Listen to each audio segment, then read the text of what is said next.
The New York Times is reporting the Manhattan District Attorney has begun presenting evidence to a grand jury about hush money payments made to adult film star Stormy Daniels during the 2016 presidential election. Trump's former attorney, Michael Cohen, served 3 years in prison for charges tied to those payments while working for then-candidate Trump. The development signals that District Attorney Alvin Bragg is nearing a decision about whether to potentially charge Trump. Here is what he told us on CNN This Morning just last month. Is that correct, that you are looking to jumpstart that criminal inquiry? Well, so first I'm going to take issue with the word jumpstart. As I said, it's the Times word, not ours. I know, I understand. We have been continuously working with rigor throughout the year. And you're going to be maybe displeased with the answer because we have not confirmed or denied. As you said, that's the Times reporting.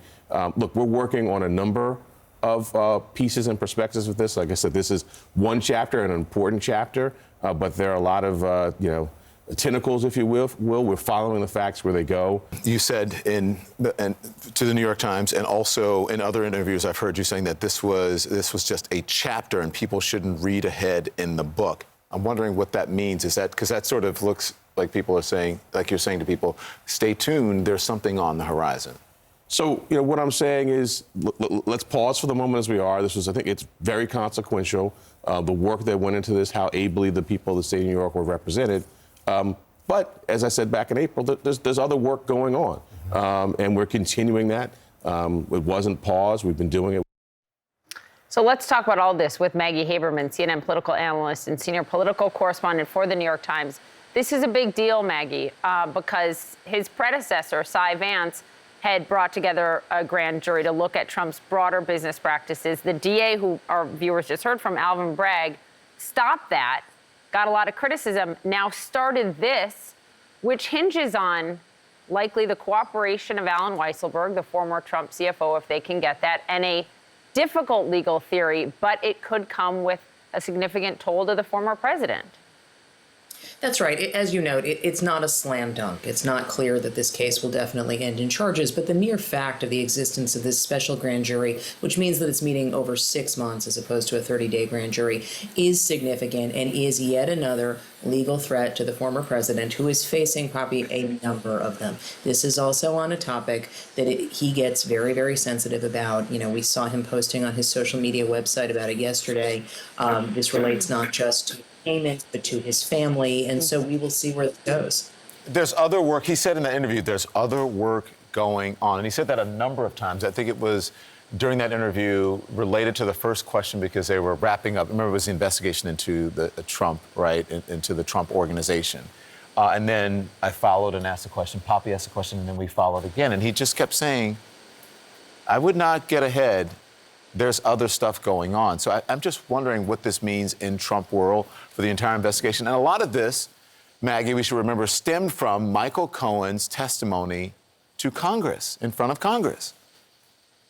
Yeah, look, Michael Cohen is at the center of a bunch of investigations that have taken place over the course of the last several years, but particularly in New York, where he is a key figure. He's a key figure here. He was the key witness in the investigation of Trump's business. And it's worth remembering on that investigation, as you note, the district attorney the current district attorney did not end up bringing charges. One of the prosecutors who worked on that case was very upset about it, wrote a pretty angry resignation letter, and is now writing a book. So I can't totally divorce what Alvin Bragg is saying about ongoing work from the fact of that upcoming book. But I do think that Alvin Bragg wants to signal very clearly to the public and certainly to Donald Trump, you are still under scrutiny. Yeah, and Michael Cohen, they could say, well, he's a convicted criminal, he's not a reliable person for this. But what's your sense, Maggie, is, we've talked to people in Trump's inner circle all the time of how he's viewing all of these investigations, all of this as he's, now actually doing events on his 2024 run. This is, Caitlin, the closest that he has come to facing any kind of criminal liability. I don't just mean this case. I mean, across the board, he's facing an investigation, as you know, in Georgia. There are 2 Justice Department investigations. There's this blitz of civil litigation. There's the Letitia James fraud lawsuit that he's facing, the Attorney General in New York.